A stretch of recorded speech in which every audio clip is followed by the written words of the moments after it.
Good evening, everyone, and welcome to the 10th webinar organized by Pallavan Learning Systems in collaboration with Center for Escalation of Peace and Ritinjali. Before we delve into today's webinar, I would like to say a few words about three organizations that are involved in putting together this webinar. Firstly, Pallavan Learning Systems, or PLS, is an educational research organization that primarily focuses on concepts of learning, how to learn, and believes in promoting learning in all the various facets and diverse forms. One of the main objectives of PLS is to conduct research and organize seminars and conferences, such as the webinar that we are attending today. And we do this for the creation and dissemination of new knowledge. What we do at PLS remains current and relevant and to the rapidly changing times. And PLS has conducted many webinars in the past, and they've dealt with topics such as the future of learning, nurturing our learners in the times of COVID-19, developing a thriving community approach to promote learning, the relevance of formal education and do degrees matter. And if you're interested in these webinars topics, you would like to learn more about them, please do reach out to us, and we would be delighted to share the detailed reports on them. The other organization that is involved in organizing this webinar is CEP, or the Center for Escalation of Peace. And CEP seeks to create platforms and establish programs that lead to the free exchange of ideas across borders, with a distinct focus on empowering young minds. And CEP takes the view that peace does not really refer to merely the absence of war, and peace cannot be taken for granted or merely sustained. Instead, peace needs to be escalated through these various strategies and platforms.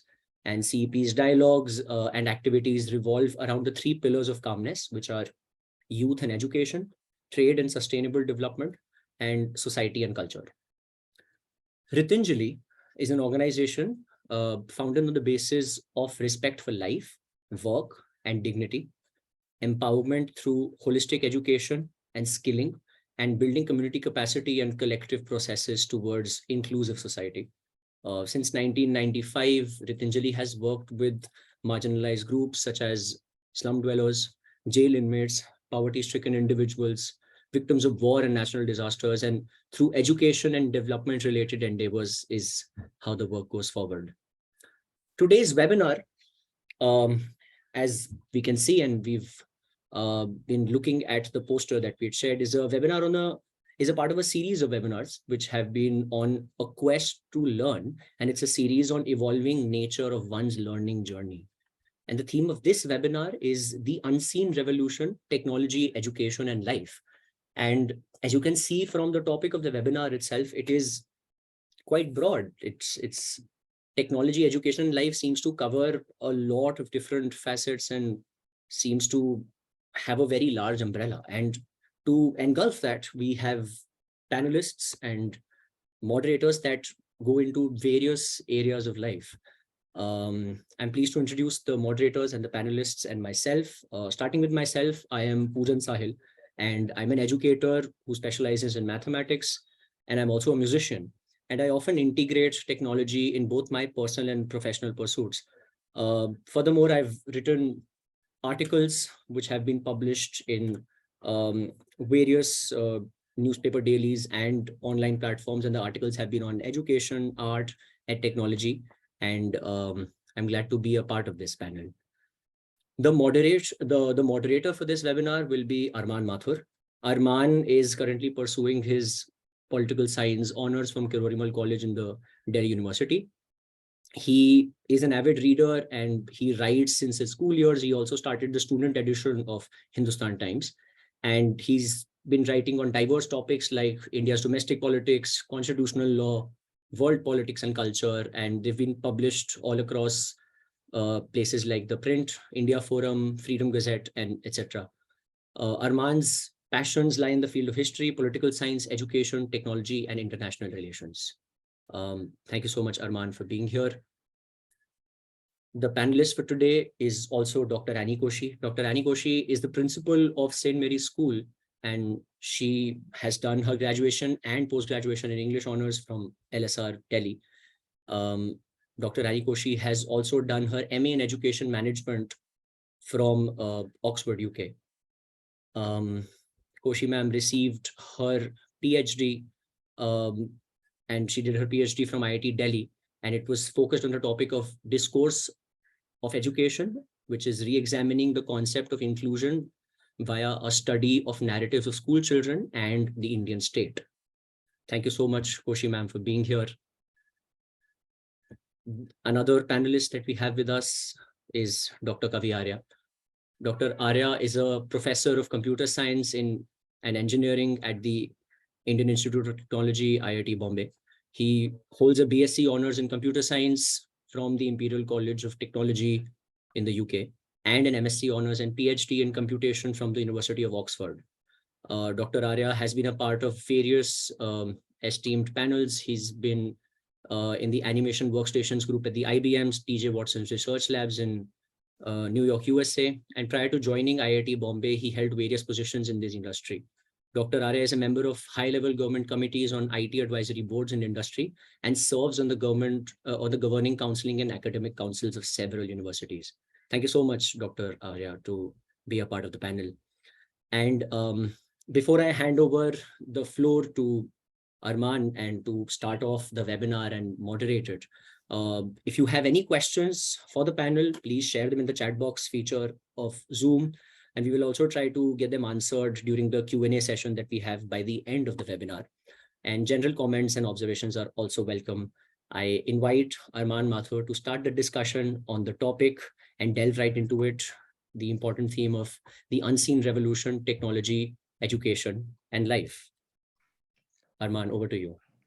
Thank you so much, Poojan, for that very warm introduction. Good evening, everyone. My name is Arman, and as you know, I will be moderating today's what's sure to be a very intriguing discussion. And before we move on to our panelists, allow me to provide an anchor to the conversation which we're going to have here on technology and what exactly we mean by this unseen revolution. We're in a rapidly changing world. Late last year, ChatGPT took the world by storm. It can debate you. It's a chatbot which can debate you on Plato's organic society, solve complex mathematical problems, pen down a research essay, a wistful poem for a lover, or a sonnet on electric cars. Yes, it's quite an invention, but it's not the only one of its kind. You know, you had other companies coming out with bots like DALL-E, which was a system which lets you create digital images simply by describing what you want to see. GPT-3, a natural language system that can write and code with brilliant fluency. And one of the most interesting, my personal favorite, is one called Character AI, which creates bots that impersonate characters, historical characters, cultural, religious figures. And yes, you can speak to Jesus. And yes, he speaks a lot in Psalms.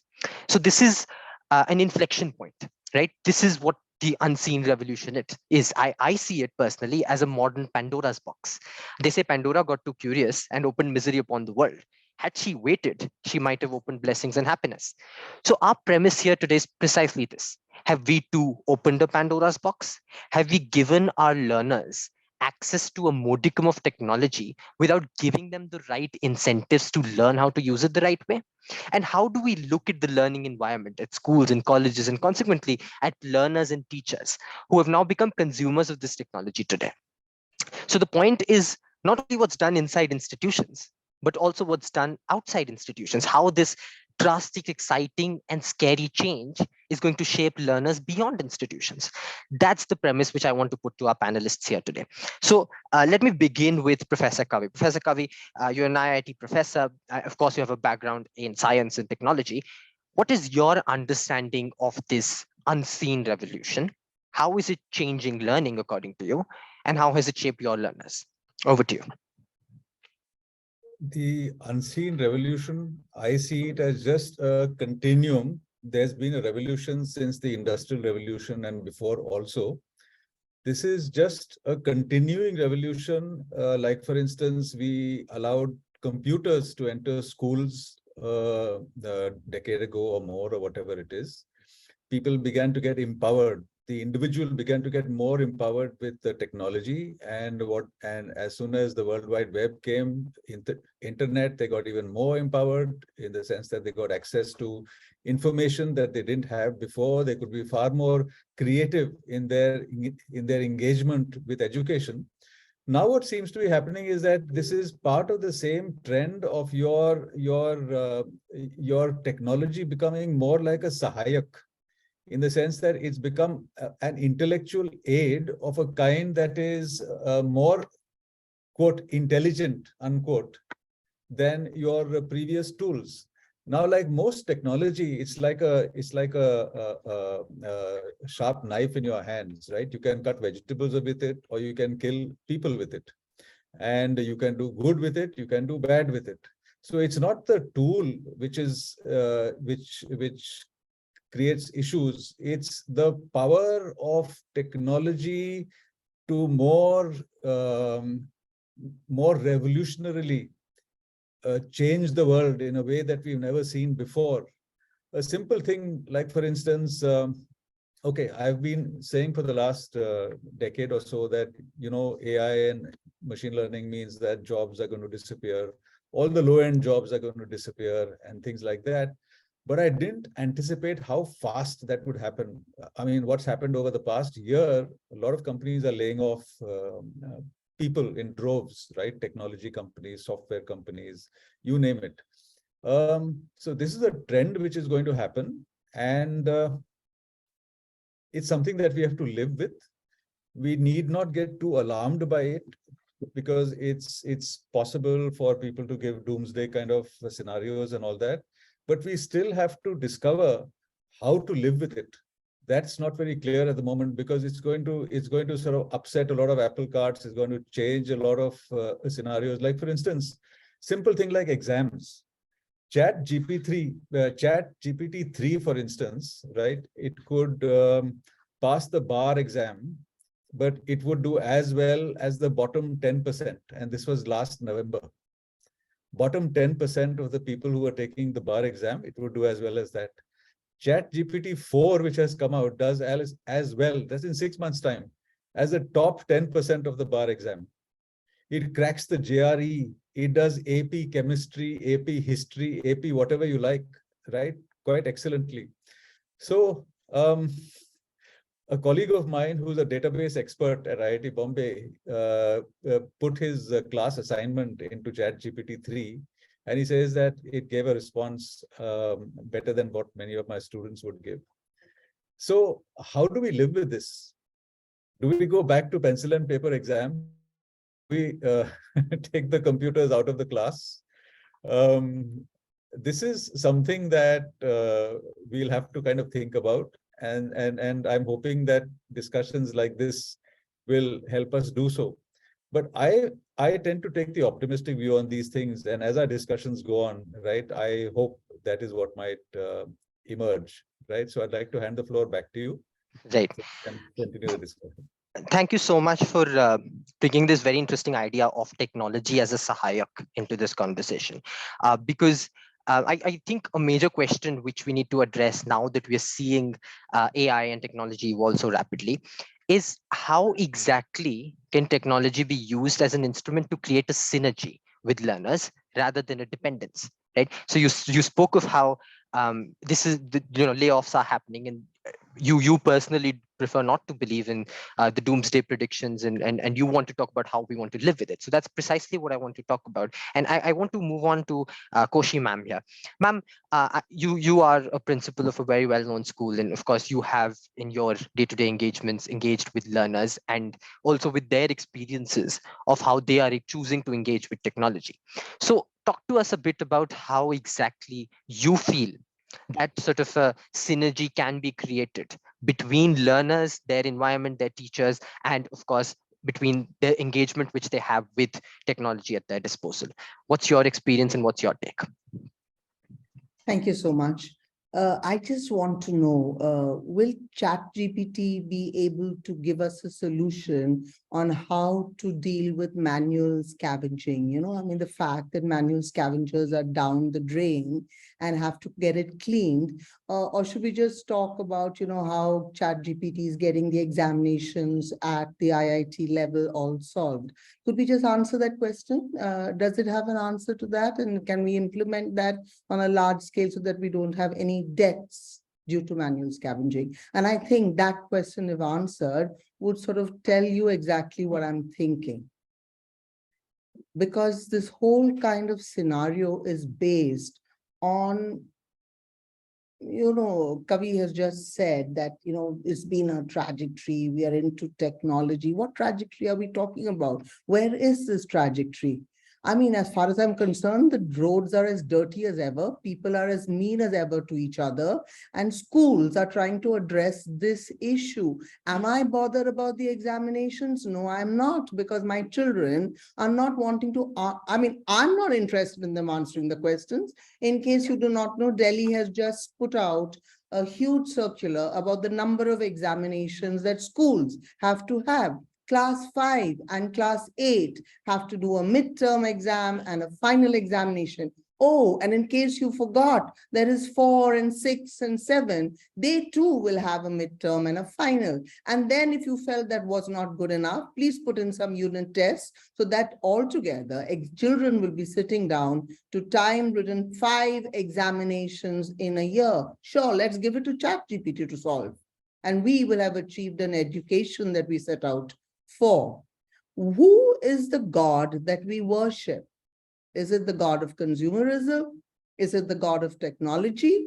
I really would like to get an answer to those questions before we move forward, because unless we have an objective to why we have ChatGPT and why we are talking about AI, I would not be able to actually contribute very much. So now we have a dialectically different perspective here. As ma'am puts it, who is the God that we worship? Is it the God of consumerism? And how exactly does ChatGPT, and in fact, I won't say anything on this. I'll put this back to, before I come to Poojan, I want to put this back to Professor Kavi for a brief response. What do you have to say on this? Annie, that's a googly, but I'll try my best. Okay, so I tell everybody that engineers and technology is good for solving problems. Okay. But we need the humanities, especially historians and English literature graduates, to tell us which problems to solve. So I don't think morality should be confused with technology, because they occupy distinct areas. Technology is like a tool. Morality is like a way we choose to engage with the world. Technology is a means to an end, but the end has to be defined by morality. So I would think that they are just two separate things and you can't compare them.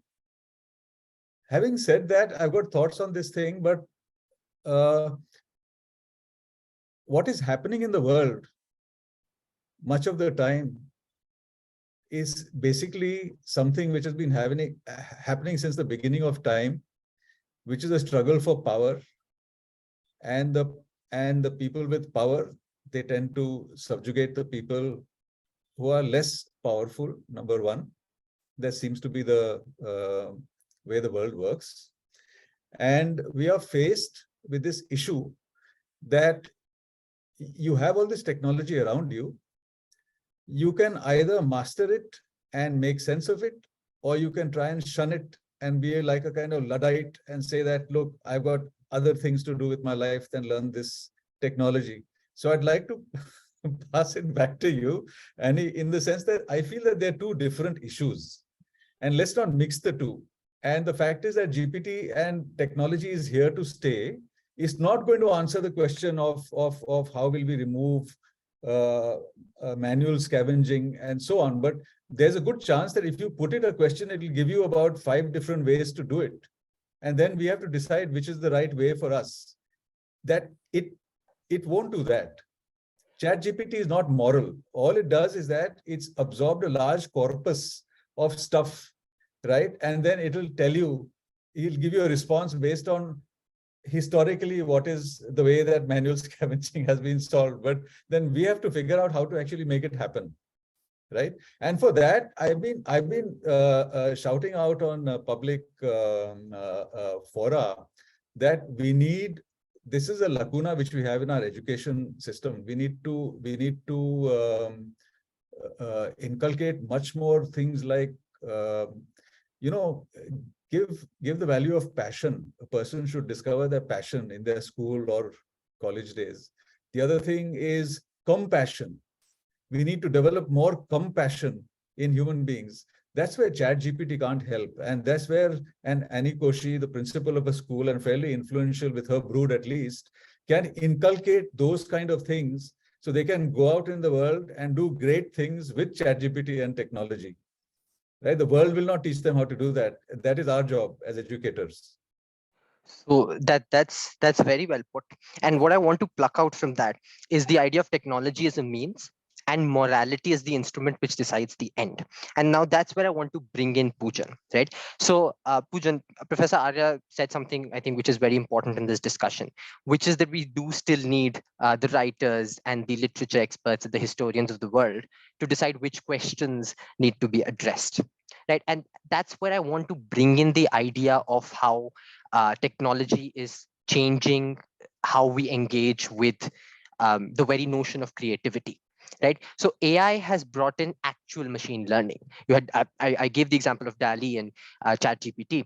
The mandate of technology has moved beyond mere regurgitation to creativity, to create, to actual creation, and that's what ChatGPT is doing, even if it's doing something as mundane as charting out a poem for a lover.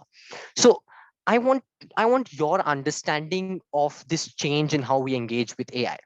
Perhaps do we need to change our own understanding of creativity altogether?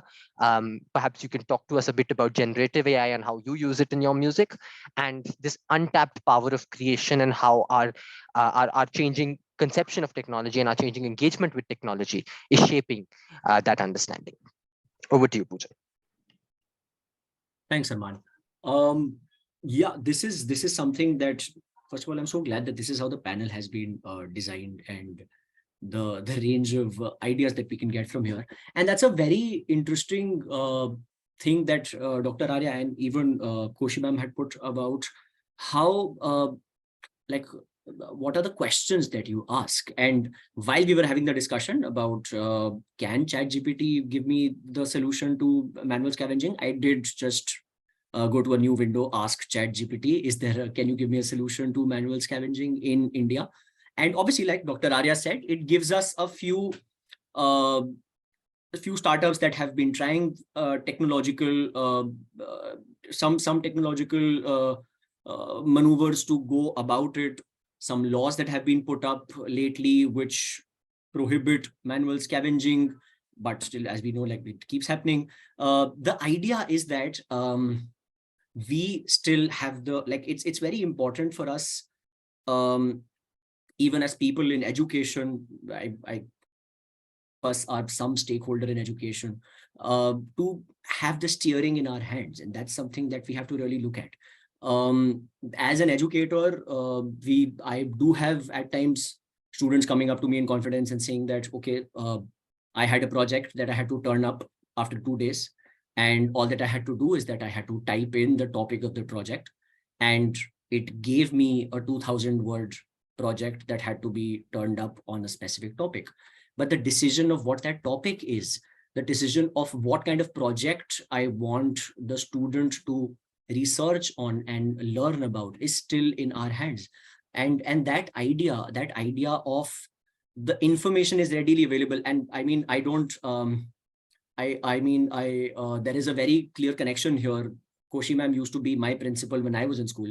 So this is something that I remember very distinctly. I don't know, Koshi ma'am, if you remember this or not, when this would be about 12-13 years ago, when Koshi ma'am said in one of the meetings, and this was that time, this is I think 2010 or 2009, where she said that the content is available on the internet. We don't really need to talk about the content in the classrooms. And that's precisely what ChatGPT has done, right? The content is there.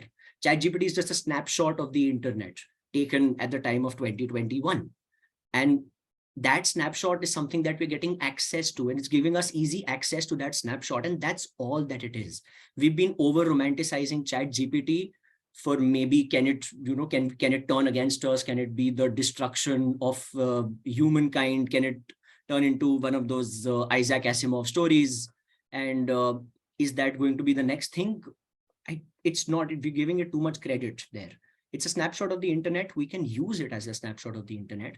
And similarly with DALI, similarly with things like, there's a lot of AI generated music that's coming out. there was this channel that would make AI generated music, and it was turned down because then it realized, so it created a rendition of a masterpiece by some other musician in the style of the rapper Drake. So Drake had filed a copyright case against the channel, and the channel had to put it down because is it original? Is it an original idea if you create an AI generated idea based on someone else's creative style? So all of that is something that we are still really delving into. We're still really realizing, and just creating something from a snapshot of the internet is maybe not the most original thing that there is. So yeah, I mean, the crux of it is, I think we're giving too much credit to Chat GPT when we start thinking about, is it going to be the end of an era? Is it going to be the, is it going to be something that will turn out to be harmful to humans? That's I think something that we probably should, yeah, I'm glad we're discussing more about it. Yeah. Right. Thank you, Poojan. And I think this is you've raised a very interesting point, which is that the steering is still in the hands of educators and that it's just a snapshot of the internet. I think there was a recent article, I think it was Noam Chomsky, who spoke of how the crux of machine learning is description and prediction. It cannot posit any causal mechanisms or physical laws. So now I want to come back to Koshi ma'am. And ma'am, the fact is that, like Poojan highlighted, that there are still limitations to ChatGPT. We often over romanticize it, and I think he's got a very fair point there. But the fact is that students who you're going to who are going to come in your institutions, they're still going to use ChatGPT. They're still going to use it to draft an essay, which might actually, instead of augmenting their learning, end up substituting their learning. So you can't really, because the incentives within the education system are oriented that way. So if the priority, you've pointed out how there are so many exams, and I believe you spoke of class 8, and if the priority is to pass an exam, why will learners, it's inevitable that they'll engage with technology, but why will they want to engage with technology in a way that augments and doesn't substitute their learning? And as an addition, how do you, as people who are stakeholders in these institutions, in educational institutions, propose to deal with it? I just want to say that, semantics is a great thing to, I don't think manual scavenging is morality by any stretch of the imagination, okay? So, I mean, we're not talking about morality and technology, really practicality. Now, just to get our focus correct, I'm not running down AI or I'm not running down ChatGPT. I'm just trying to find out that, this whole discussion about what role does it play and how does it actually get into schools? Now, tell me, for technology to improve the first few decades of a child's life, it has to be able to solve the problems being faced by children today. And what are those problems? Less time for free play, excessive curricular, teachers not up to high standard, less time to ponder and think. Now, if you are saying this, how do I get on? How do I get somebody to love me? How do I get to deal with myself and my issues? How do I get to the top, a 1%? So yes, ChatGPT or whatever, AI may be able to help in helping people who teachers are not built to a particular standard. Again, here, I'm not talking of class 1. I'm talking of maybe 12 trying to sit for a board examination. Yeah, sure, you may be able to get a teacher of a higher standard and to say, but can it deal with this whole less time for free play and thinking? No. I mean, you want me to deal with a machine that will tell me to deal with an algorithm with minimal guidance. So don't think, but I want to teach children to think. Are we going to have people who are actually, stuck accepting the world as it is, or are they going to change the world? Are they going to move from conventional wisdom and create new wisdom, or are they not? And since we know that actually the way ChatGPT works is actually to sort of pull in through the kind of data that has been, if I'm not wrong, been actually programmed in. So then what's new in the world? And I want children who can be creating something new. Why will I ask a stupid question in an examination which ChatGPT can answer? I mean, that's my problem. I'm the one who's stupid here. And I'm not going to ask that kind of question because that's not what I want you to answer. So, what is education for? I mean, what is education for in class 1 when you're 6 years? What is education for when you're 4 years? What is education for when you are, 14, 15, adolescents? At that point, what is going to do? I mean, can ChatGPT actually help the government to make a curriculum that is more, focused and scattered the way it is? And why don't they use it for that? That's something that people, so-called people interested in education, can do. But to come into class where the whole focus is on the personality development, the character development, the development of thinking, of creativity, of communication. I mean, how do I actually, run down, what's it? What are these cow slaughterers, whatever they are, you sort of meet them and no, I'm not going to use my mouth. I'm not going to use anything. I'm going to hit and, kill somebody. Is ChatGPT helping in that kind of a society? So as educators, we are visionaries. What is the vision of a society that I want is a question that needs to be answered if I want to talk about education and how technology plays. So yes, not all teachers are built to a high standard. I can use technology for that. Yes, technology can help me to do attendance, can help me to do marking if necessary, can help me to create a curriculum, all the kind of menial tasks. Please notice, menial tasks that doesn't require me to have feelings and a brain can actually be dealt by technology. But school, when they all come together, and when we say that you learn more on the playground than in a classroom, then where does technology play a role is a question. So if if you're going to say, yeah, where is technology? There is a lot of use for technology. Did radios replace teachers? Did television replace teachers? They were all supposed to replace teachers and they were supposed to really do something to education. Where did we go with that? Thank you, ma'am. Beautiful. I'd like to respond to anyway. Sure. Go ahead. Go ahead. Respond to it. I'll come back. Sure. Annie, you said something really wonderful. In that you answered all the questions you posed to us. You've said that technology is a menial help, and you're absolutely right. It's a more intelligent. It's instead of a class 4 pass, my peon is now a graduate, maybe even a postgraduate. But he's helped basically, right? So that's all that's happened, number one. And I think let us change the focus of this discussion to make it more appropriate. So this is not a debate about technology and the effect and damage that it does.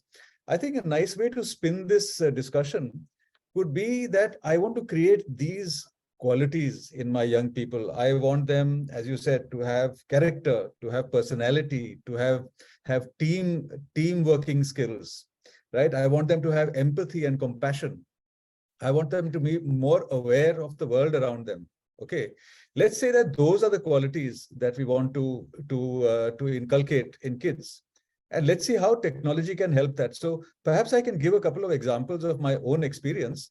So we are running a project out of IIT Bombay called E-Yantra, which started originally as a project to train undergraduate students in engineering skills, technology skills to build machines, to solve problems and things like that.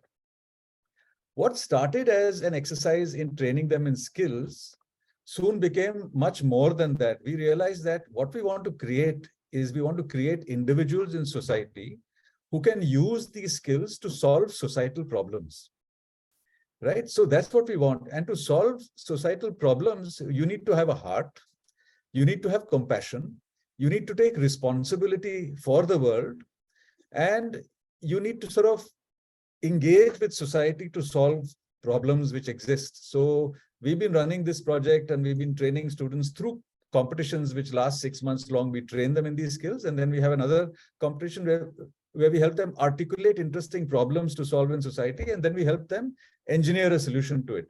For instance, it's interesting that you talk about manual scavenging, because one startup that came out of this initiative from bunch of kids in Reva University in Bangalore was a sewer cleaning robot, right? His idea was that manual scavenging is really sad. We need to get over it. And can we use technology to do so? So that compassion, that feeling, that belief, and this empowerment that we gave them, right, made them come up with a solution. And now he's actually got a startup which is working. He's doing sewer cleaning robots, he's doing pipe cleaning robots, and what have you. We have another company, for instance, a startup with our students, which is Raimo Rehab. What it does is rehabilitation equipment for people who need physiotherapy and things like that. So you're right.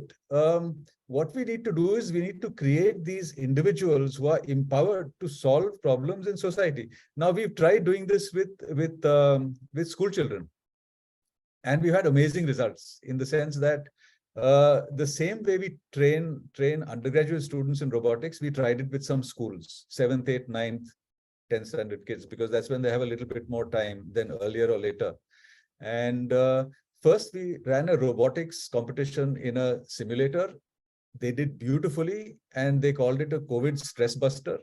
In fact, a number of the kids said that, maths and physics didn't make sense to me, geometry and all that. But now that I'm solving a real problem, right, I think it's pretty interesting. So I'm motivating them to learn maths and physics. And then I was also addressing, I had the privilege of being part of a panel where I was addressing about 6,000 CBSE school principals. And it was on the gamification of education. And there, the host, who was a very interesting lady called Nishi Verma from Sindhya Kanya Vidyalaya in Gwalior, she was a student of history. So I thought, can we do something with history and technology, right?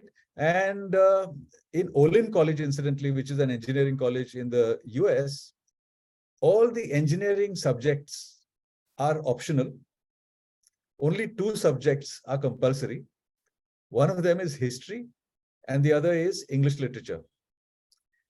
History trains you in critical thinking, which is actually a need of the hour, right? What does a historian do? A historian sees evidence of various grades, reliable, unreliable, visual artifacts, and then tries to piece together what is actually the truth which might have happened. What does an IAS officer do when they have a Pradhan Mantri Yojana which is being deployed? They have to see what is the effect of this thing. Is the benefit going to the right people? How can I improve it? And so on. Critical thinking skills. What does an entrepreneur do? An entrepreneur is trying to push a solution into the marketplace. So they need to see, first of all, whether the market needs it, right? And if it needs it, how can I detect how much it needs it and what can I give it and things like that. So critical thinking skills. So I'm saying that technology will not help you with these things. These are things that you have to use technology for to animate and make this whole process of learning more interesting, right? So I would again say exactly like you said, that technology is good for menial tasks. It's just that my assistant is more intelligent now. So I have to presume that all my kids have a Jeeves, right? From PG Woodhouse, a very smart butler, right, who can help this guy with lots of things. So, but I still have to take the young man and kind of, or young woman, and mold them in a way that, technology empowers them to make more of the world than they might have otherwise, right? But the fact is that we have to creatively engage with both them and help them engage with the world to make them the kind of people that we want. And technology is an assistant in the process. Like, for instance, in the history project, what we did is that we trained students in photogrammetry. Photogrammetry is taking lots of photographs with your mobile phone of an artifact. So they take pictures of this artifact, which has historical value. And then we say, let's make a virtual museum exhibit. So we teach them to use this 3D software called Blender, and they make a virtual museum exhibit. And in the process, what they've done is that we teach them research methodology, how to do research. Just because auntie and uncle says something, you don't have to believe them. You have to cite the source. So we are disciplining them, training them in research, and then they have to tell us a story about this artifact such that it maps into your curriculum. And it's a wow story. and you tell us what else is happening in the world around you. So what I'm saying is, as teachers, these tools are forcing us to be more intelligent ourselves, more creative ourselves in the way we deal with technology. Because the old way of teaching, here's the book, I'm going to regurgitate it to you, and then you regurgitate it in the exam. That kind of teaching won't work anymore, I suspect. Okay, Right. I'm going to rest my case here. Thank you, Professor Arya. And I think what we've got is a kind of a combination of two dialectically different understandings of how to use education, how to use technology in education. And like Koshi ma'am spoke to us about how technology can't teach students how to think. It can give them information, it can give them knowledge, but it can't teach them how to think. And she talks very saliently about the need for a certain vision of society, and that's when Professor Ara comes in and speaks of the fact that you can have a vision of society, but you can use tech to gear it towards that vision, to gear your learners, to gear your students towards that vision. That's where he spoke of e-yantra, and he spoke of how he can combine, he has tried to combine the social personality component, which Koshi ma'am has spoken about, through the use of technology to try and create better citizens by augmenting their learning. And now, before we come to the Q&A, this is something I want to put to Poojan. Poojan, talk to us a bit about how this particular paradigm, which Professor Arya talks about, how has that been useful in a field which is not particularly academic, which is perhaps co-scholastic, like your music, and how do you as an educator think that what do you as an educator think could be the future potential of that? Over to you. Thanks, Arman. One thing that I just realized is that something which even both Dr. Arya and Dr. Koshi said, that about how we have been looking at the way that technology was always said, like, for example, when the telephone word came along, when it said that we can talk to each other from a big distance, it was thought of that the written world will go extinct. No one will write to each other. Now everyone will just talk to each other. And that didn't really happen. Maybe it took a different shape. Maybe not a lot of people handwrite to each other and communicate, but we talk in a different way and write in a different way. Similarly, for example, when photographs came along, it was said that the paintings will go extinct, but that didn't really happen. Paintings took a different turn. So it's maybe whenever we're talking about how AI coming along might make teachers extinct, I don't think so. Might change the way that we look at things. For example, when we started working on when the pandemic struck us and we were working with some online examinations. Earlier, I don't think like as educator personally, we would never really Google the questions to see what answers show up. Now, what we started doing with our question papers, we would Google proof them. So we would look at every question in the question paper, we would Google it, we would see, okay, what is the answer? Is there an answer for this question that's showing up on Google? Do they readily get an answer? If that isn't, then we reframe it, we design it in a different way. So we try and make the question Google proof. So maybe one thing that educators need to do is be AI proof the question papers now, or AI proof the assignments that go to the students. And all that I'm trying to say here is that we will have to accept the reality of the fact that AI and ChatGPT and all of these things are here. And knowing what is here will help us design our ways of interaction. Personally, the menial task that we've been talking about, I would love to not spend the time that I spend in trying to form an email to not sound passive aggressive and to choose the right words. And if an AI is trying and doing that for me, to make a formal email not sound the way that I don't want it to sound, I'm glad it's doing that, because I would want more time to spend on the emotional, social, spiritual well-being and development of the student, rather than thinking about the how do I make this table for the grading part of it? How do I what is the flow of the document that I'm creating and things like that. With music also, we've been thinking about how we always have a lot of musicians talking about how music will go extinct. And this is something that even came up with when electronically developed music started coming along, when people started creating sounds through the computer, and they said now live music will go extinct. No one will really listen to live music. Everyone will listen to recorded music or the music developed electronically. That didn't really happen. What really helps is that electronically developed music at times makes you like gives you the power of being a solo musician and a DIY musician at times. Like for me, I do not know how to play the drums. I do not know how to play I don't know how to play a number of instruments, a violin, but a computer can help me replicate that sound and then eventually create that experience. But even so, then we're always trying to cheat the audience in making them believe that this is actually a real violin. It's not a computer generated violin. If it's a perfect note and this is something that you'll notice, if I play a perfectly placed keyboard for you on the computer, which is created by the computer, you will never listen to it again. So whenever someone is designing a piano piece on the computer, you have to put imperfections on it. You have to humanize it.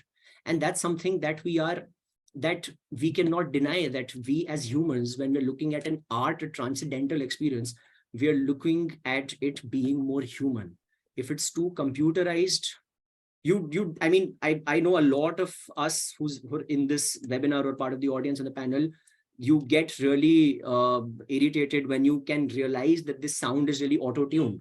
When you listen to a musician, when you listen to a singer and you realize this is an auto-tuned vocal, and you say, no, I don't want to listen to this audio, because you want it's brilliant. It sounds brilliant. It's pitch perfect. Every pitch is struck at the right note, but you don't want that. That's what auto-tune is. Auto-tune is every pitch at the right note, at the right time, without any imperfections. Humanizing it is having those character blemishes, those variations that you put in it. So I don't see the fear that a lot of artists see with DALL-E and a lot of AI generated music and art, that art is very human. Art is something that remains very human. If the purpose of your art is to get more likes on your Instagram page, if the purpose of your art is to give across a message in a poster, then maybe you're using AI for that. But then again, those are the menial tasks. If the purpose of your art is to give a transcendental experience, if there is a purpose which is bigger than the immediate gratification of likes and shares, then AI generated art is not going to do that for you, I think. Thanks, Poojan, for a very holistic perspective. I think you've done something very important by pointing out to us that revolutions have come in history, and most of the times, things which they've performed the same function as have not become remnants of the distant past. We've learned how to live with them, and we've learned how to adapt them to our sort of day-to-day lives. And I think that's a very interesting note to sort of move on to the Q&A upon.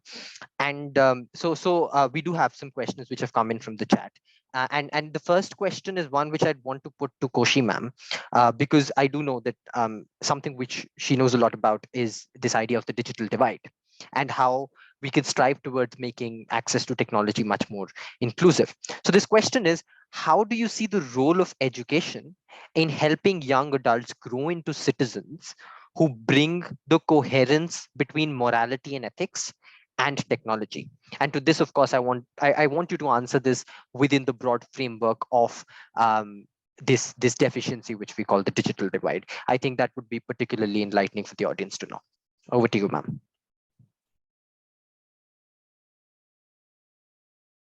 Ma'am, may I please request you to unmute yourself? Yeah, so that question is a little out of the area of what we are discussing now. I mean, how do we sort of get people to be upright citizens of the country I think maybe you all should take that as the next topic of discussion rather than this particular one. There's nothing that can be said in one sentence or something, but talking of technology and citizenship, I would say, that's, I think, a very, very interesting thing. And that brings up, for instance, the internet has been around for 20 years. we still have board exams. We still have suicide because of exam pressure. We still have children who can't read, write, do basic mathematics. You know, internet has been there for 20 years and we still have people fighting over religion and corruption in humanities, you know, and the most followed personalities in spite of the internet are still athletes, actors, you know, yes, politicians also. So children want to be part of the real world and take joy in the physical world around us. And then where is citizenship in this? I mean, we had talked about morality.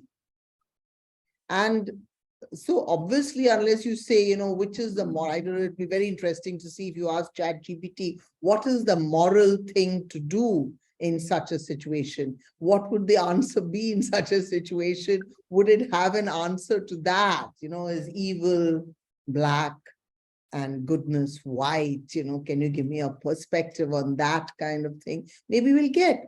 So, I mean, if you think in terms, I'm trying to bring in technology into this idea of citizenship.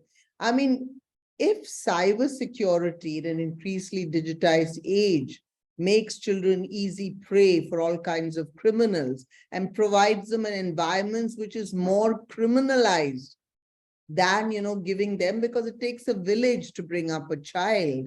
And if the village that we have is the digitized village, is the net, which is what happened during COVID and all, that, I mean, children are now, you know, I mean, their idea of making love is porn. This is what it is. Let's have group sex or whatever, because that's what they were saying. So there was no adolescence education during the COVID era. You sort of got onto the net and saw how it was to kiss or do whatever it was. And that's what they know. And now when we find, you know, that children doing something, it's because seniors tell us, but ma'am, they never had what we had, you know, the occasion to discuss anything in class and to find out. I mean, there are things like, you know, I mean, if one condom had a hole in it, should I use 2 condoms? I mean, which ChatGPT is going to answer this kind of question, you know? So, I mean, that is what citizenship, the empathy of it, the responsibility of citizenship. I mean, when we talk of citizenship in our school, at least, we want you to go out and look at a situation which requires you to be an active, participative citizen. Doesn't require you to go and, you know, always do an inqilab, but you should know what is the law. You should know how to deal with people who are supposed to deliver the law. How does one do that in a digitized world? You know, the environment we are creating for learning and exploring. So I think it's interesting that the people who are actually creating something like the ChatGPT are not educators. And then we say, let's do this in education. I mean, I think the only thing that, you know, actually the net has done fabulously is to sort of run down the tuition industry, because, you know, everybody was having going great guns during Corona time on the net and all. And suddenly now everybody's stocks are down and they're selling out, right? So, I mean, what happened? What did that actually prove? Why aren't parents stopped going to school and saying, let's just do things online, is cheaper, I can be at home? Because, well, children don't grow alone. Why do we talk about Maslow's hierarchy of needs? We have to talk about the developmental needs of children and focus our concentration on that. So again, I'm saying there is a place for everyone. But the place really is not in the classroom here. It is in a different scenario.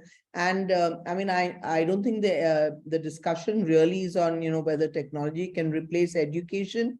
But I'm repeating myself here that we need to keep why we are doing what we are doing in mind before we do that. You know, if we can answer that question always, why do I do what I'm doing? Then I'll know how to do it. Thank you, ma'am. And I think this idea of empathy being the bedrock of the interface between citizenship and education is particularly important to understand here, because that question is very relevant, right? How can you trust a bot to be ethical? If a being is not social, how can it be ethical, right? And there is a major threat of a reflection of human prejudices in AI. So AI is not perfect, right? Chatbots have been known to make things up. Researchers call those quote unquote hallucinations, right? It's basically falsehoods. So if AI can reach the zenith of human intelligence on the basis of the sample size that is coded within it, it can also be capable of stooping to the pits of human prejudice.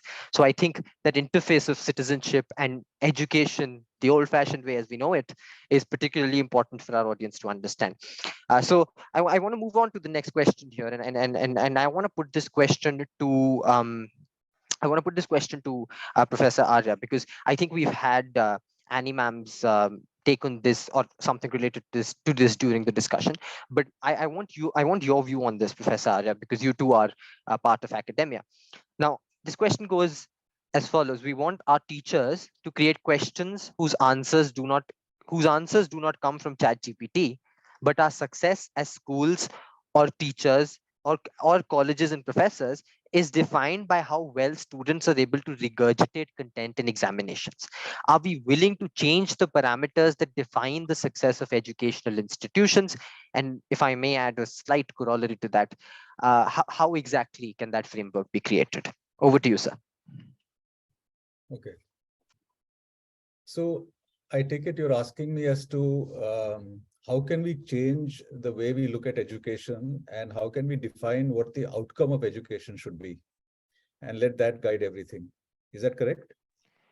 Precisely, right. And We basically change the incentives right, which guide the system. How do we do that? And how should we?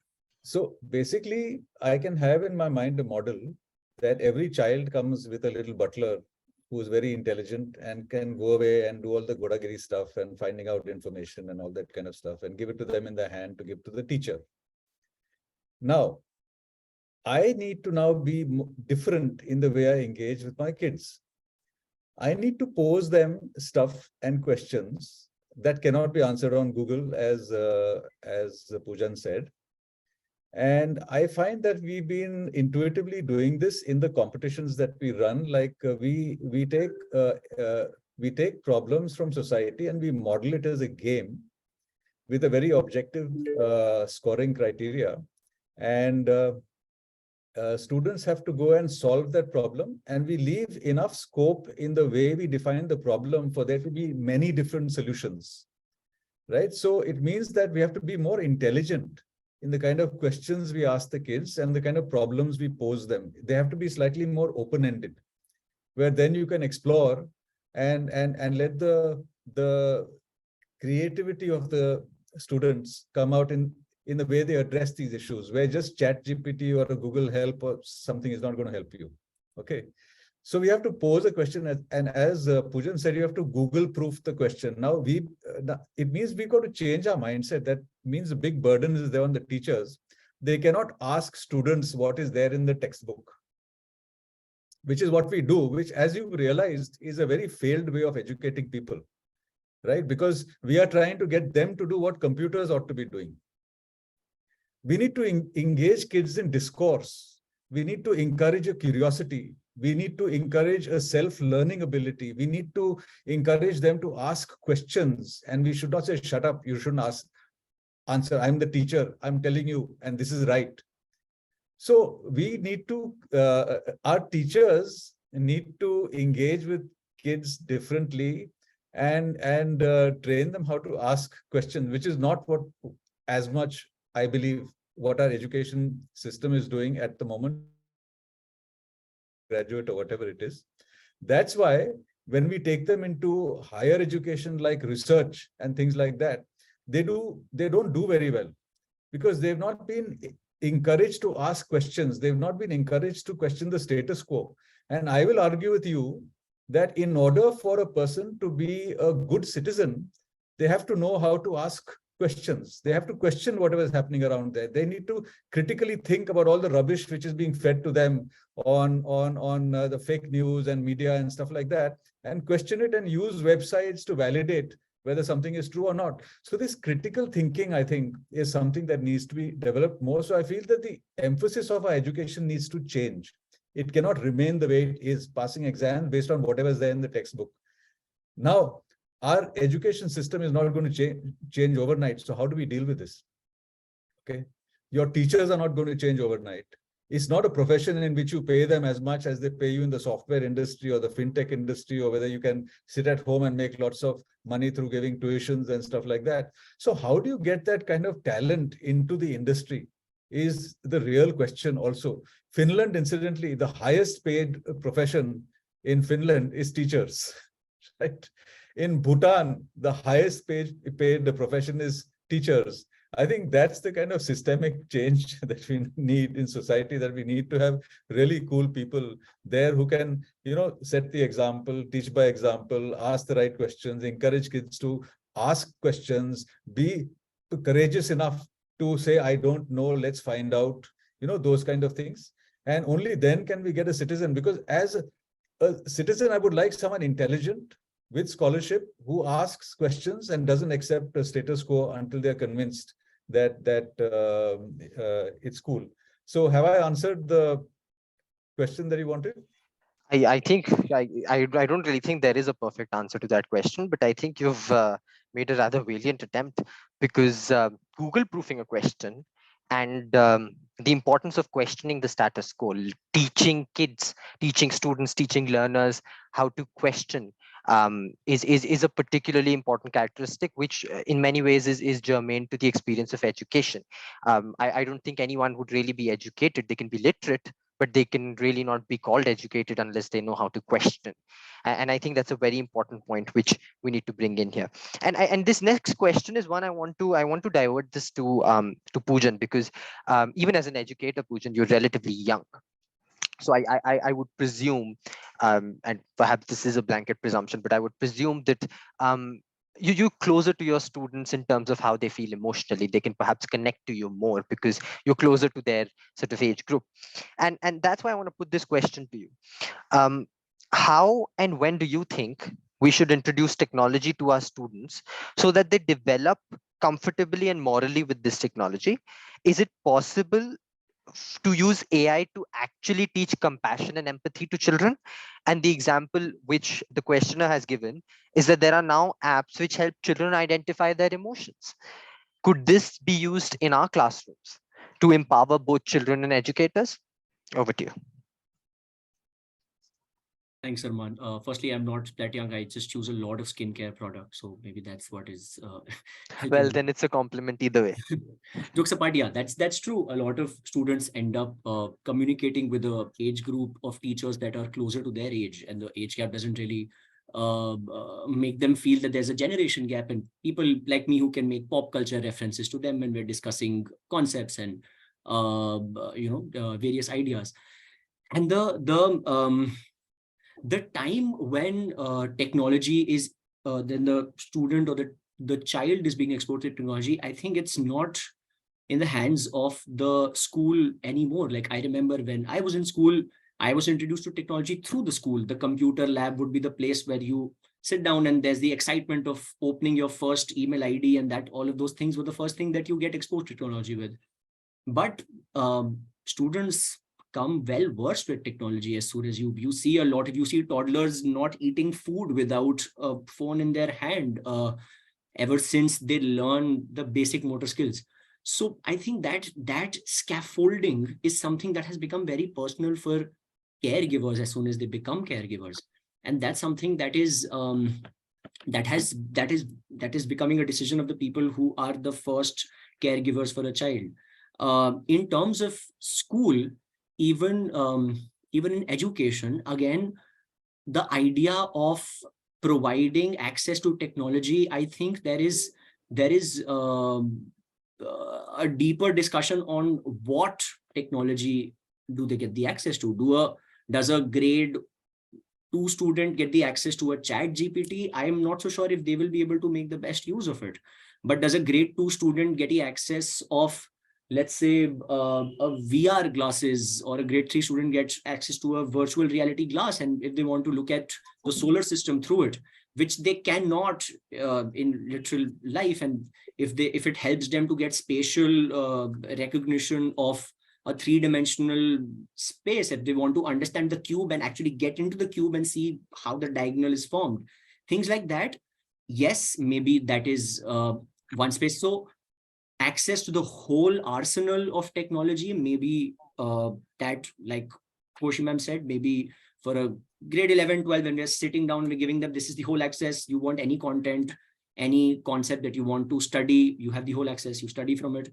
But the scaffolding has to be layered, is what I feel. With the emotional well-being of the students and the children of today, I think it can be a good starter.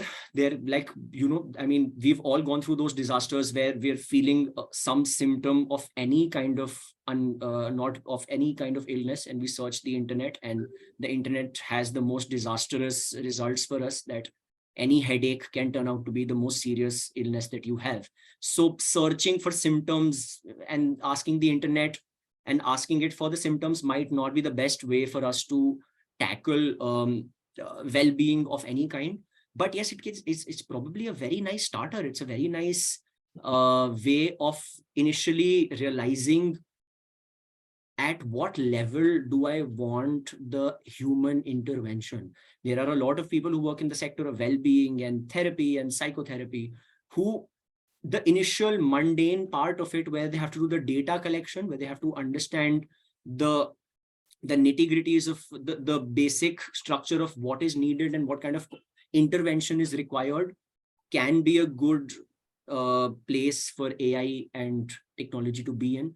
But human well-being without humans would, again, I think, like the therapists and psychotherapists and the people working in mental well-being are, again, safe and secure with their jobs. They are extremely important, and that's not something that AI is taking away. Yeah. Thank you so much for that, Poojan. And and we're almost out of time here. So and I think we're done with the questions too. I For the audience, I think we've had a very diverse corpus of perspectives on technology, on how we consume technology, and how we choose to engage with it. And I think before this webinar, my basic rationale here was not for the audience to go away with a very positive, rosy-eyed perception of what technology is going to do to education and to learning. Neither did I want them to go away with the doomsday prediction of technology replacing all sort of human potential. I wanted this to be a discussion whereby it's up to the audience to really make sense of it, to make sense of where exactly the role of technology in education is going to be placed, how educational institutions and how learners and teachers and pedagogy in general is going to orient technology and incorporate it. And I think, so we've had in Professor Arya an optimist. We've had in Koshi ma'am a pragmatist, and in Poojan, I think I can best describe Poojan as an experimental consumer of technology, because he's been experimenting with all sorts of things, and he's given us some very interesting experiences which he's had. So what we've really come to at the end of this discussion is that any realistic appraisal of the projection of technology in education must account for how these bots and these models of technology can only respond to inputs. Unless we type in our grouse, no bot can know what interrogation to undertake. More importantly, without a code that lends a bot to undertaking this particular analysis, we will not even have a bot. So even if we do have a bot for the plethora of things which we've discussed, human creative potential is not going to be thwarted. It's only going to be redirected. And the only example which comes to my mind at this point of time is how AI is beautifully being used in a kind of a synergy in medicine. So there is this bot called AlphaFold, which can predict the sequence of every protein known to science. And it's potentially opening the door to increasing efficiency and reducing what earlier costed millions of dollars. So that is the kind of coexistence which we need to extrapolate to education. We need to foster a kind of synergy between learners and between technology. And we need to make sure that that synergy makes sure that those students, those learners are developing scholastically, co-scholastically, their personality development isn't hampered. And I think that is something that is an onus which we have as educators and also as, of course, stakeholders in society. So I think the future of technology in education looks very promising. There are going to be hurdles, there are going to be hindrances. We must not, I think one thing which we've learned today is we must not overstate how advanced these bots have become. There's still a long way to go, but we're also developing quite rapidly. So we're going to be there in a comparatively short period of time. So I do think we've had a very comprehensive discussion here, and I'm very thankful for being a part of this. And I hope that what the audience takes away today is also an equally comprehensive and holistic perspective and an understanding of how the engagement with technology can best be fostered through human potential. And with that, I'll sort of sign off, and may I please hand over the stage to Poojan for concluding today's webinar. Thank you, Arman. I think I say this on the behalf of everyone who's a part of this webinar. Thank you to the panelists, the moderator, that this has been really engaging and thought-provoking for all of us, including being a part of this conversation. I generally it has put me into a lot of thought, and the major thought of it is that maybe if the direction that we had taken for education and life, a number of times we would get distracted and try to become machines and try to make humans into machines. And now machines have come along and they're challenging us. How can you be a better machine than us? And that's something that we have to really start thinking about. And the major thing that we start to delve upon, and which becomes a point of introspection for all of us, is that then what makes us more human? What makes us human? And that is, and another thing that comes out of it is that what is the purpose of anything that we are doing? Are we doing something just for the sake of it, or are we thinking of the purpose of what we are doing it for? As someone who takes a lot of interest in mathematics and technology, a number of times, a lot of these things that happen in mathematics and technology are just done by mathematicians because, okay, let's see if we can do this, and they do it. And then later on, people figure out, okay, we can do something about it. For example, Fourier created the idea of a Fourier transform. Fourier did not really think of this is what it will be used for. He just started off and realized, okay, I can do something very cool with this, and I can change the sine wave into a step wave. And that is how initially, later on, after years and years of when he created the Fourier transform, we have digital technology and things analog could get converted to digital using that. But he didn't think of it. So while developing a number of things, I think we at times do not really know what are we sitting on the seed of and what that seed turns out to be. And I would really like the panelists, Dr. Arya, Dr. Koshi, Dr. Arya, do you want to conclude? Any last thoughts, any few words that you would want to add? Yes, in fact, I've been wanting to tell you guys a story. We had a very distinguished head of department at Oxford when I was doing my degree there. His name was Professor Tony Hoare. He's one of the, as we say, great men of computer science, a Turing Award winner, and so on. And this was in the early 80s, and when AI and machine learning was just kind of in its nascency at that time. And people were saying that it can do that, it can replace humans, and this and that and the other. And he suggested that AI is a bit of a red herring, in the sense that there are certain things which are quintessentially human, which can't be done by computers. And I think the realm of creativity, that means creating something totally new, right, is not there in computers. Computers will let you access a large corpus of knowledge and answer questions on it and show you how things have been done before. But creating new knowledge is something which is a very human thing. And he gave an example. He said a student came to me with a question based on some coursework that he had been given. And I sat him down and I explained to him the whole idea and the concept and stuff like that.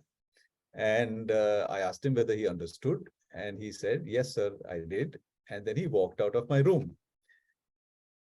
Professor Hoare then said, it's the way he closed the door as he was going out of the room that made me feel that he's not really understood. The way he closed the door made me feel he's not understood. So he called him back and verified that he didn't understand. Sat him down, made him understand it. And when he was convinced, he let him go. Now, where would a computer tell you that the way a person closes a door informs you of the state of that person's mind? This is something which is very human. These leaps of intuition, leaps of faith come from a different zone. People call it consciousness or what have you. So this is something that has always been in my mind. I just wanted to share this story with you. So this and things like love and empathy and all these things that we call human is something that we need to sort of cultivate more in our education system. And as Poojan quite rightly said, let's not train our kids to be machines, which is what the conventional education system appears to be doing. And maybe we should encourage them to be more engaged with the world and, try to see how to make the world a better place. And let's use everything to see how that can happen. Ask questions, ask, and try and engage with the world more creatively, for want of a better word. I'd just like to leave it at that. So I'm saying that being human means to have love, compassion, want to sort of do good things to the world. I leave the bad things out, and to connect and to sort of engage with other human beings. That's very fundamental about us. And machines are just a means to an end. Poojan, does that answer your question? Thank you so much. Thank you so much, Dr. Arya. Koshi ma'am, if you have something to add. Yeah, I think words like human being is very, very important, and we have one planet. We are human beings on the planet. Technology, I mean, if we talk about climate change and we talk about, which are all very important aspects, I'm sure you'll agree, the pollution in Delhi. I mean, what would one say is, really sort of contributing to it are our cars. And, that's where technology comes in, what has brought in by technology, which will reduce pollution, for instance, how will it help? So pollution, I mean, okay, more computers, more something, some more, garbage around the place. That's what's happening. So why do we forget that we are human beings? Why do we forget the needs of human beings? So yes, technology is now going to address the fear of parents by having an app or tech in place where it is able to read the emotional situation of each child in real time, can see if a child is focused on the lesson or not. What happened to the time that parents should spend with their children? I mean, technology helping parents is to do surveillance. I want to be a citizen that is responsible. Does surveillance teach me responsibility, or does it teach me irresponsibility? Does it teach me to be a crook or not a crook? So, I mean, I'm saying is that very often, so yeah, technology, people are interested in sort of solving certain problems. They go ahead, they solve it, they create new things. But did they create it for education? That's the question. They didn't. They were just, exploring something. There are people who are interested in that kind of thing. They're exploring it, great. But is it supposed to be for education? That. So we want to take, a square peg and put it into a round hole. No, it doesn't work like that. And so I think when I start off with human beings, I do want to say that why do we lose focus? I mean, that's so important. What's all this meditation and all about is to actually tell you that don't lose focus on where you're going. Where are you going is the question. Do we answer that question? Where do I want to go? And I think that is the question that needs to be answered when we talk about transferring one thing from one place to another. Okay. So, yeah, lovely talking to everyone. Thank you so much. Thank you. I would really like to thank every team member from the organizing teams of PLS, of CEP, of Ritinjali, and the audience members for posing really thought-engaging questions using the chat function pretty well. And also, thank you, Arman, for moderating it so well.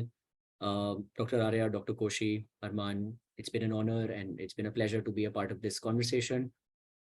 Thank you so much to the audience.